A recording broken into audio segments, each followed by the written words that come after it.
March to Deputy President William Ruto's Harambee Annex office. Sergeant Kipyegon KENEI was found dead last Thursday, adding a twist to the 40 billion shilling fake arms deal case involving former Sports Cabinet Secretary Rashid Echesa and 3 others. The accused men have since pleaded not guilty to the fraud-related charges, and a pre-trial hearing is set for the 3rd of March. And even as police seek leads, we understand a post-mortem on his body was scheduled to take place today, even though there is a little bit of confusion over the same. Our reporter Franklin Wala is following up on this report and now joins us live for an update. Wala, what do we know so far?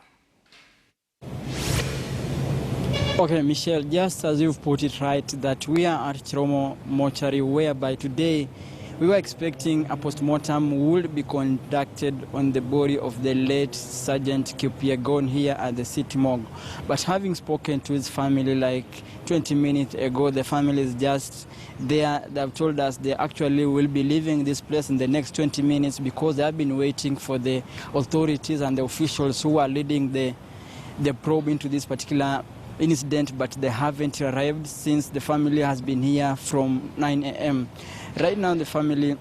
was just trying to explain to us they have been here since 9 a.m. trying to wait if at all they will see a pathologist, they will see the detectives who are probing that matter, maybe arriving here, so that maybe they can give them a brief on what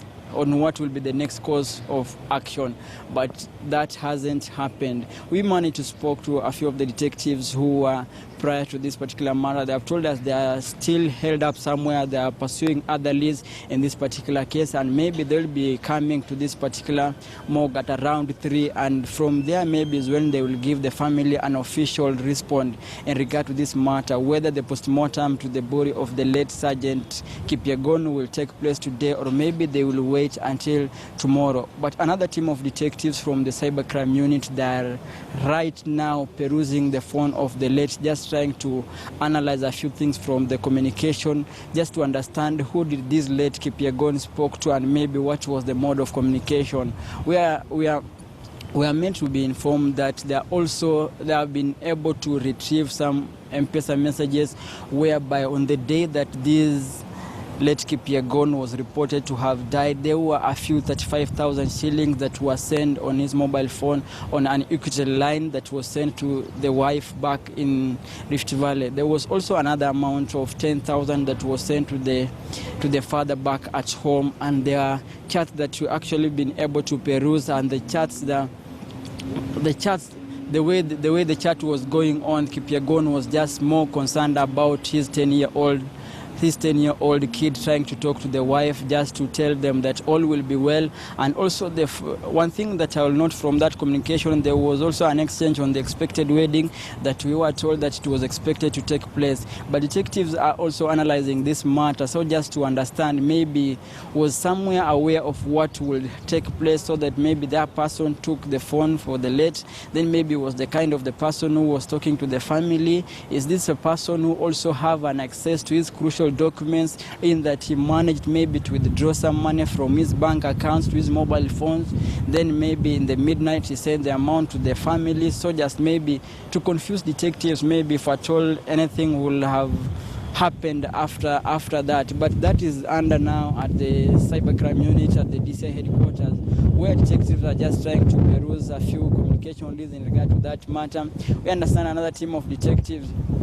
were also taken some of the samples that were collected from the scene of crime to the government chemist, so that maybe they can just try to find clues to this matter. A report from the government chemist will also help them come up with a conclusive report on this matter. But what is more important, and that is to be mentioned, is the post-mortem that was to be conducted on the body of the late Kipyegon, which was expected here. The chief pathologist, that is Johnson Odrod, whom we spoke to in the morning, he said that if at all you'll get a chance to analyze and maybe examine the body, it will be able to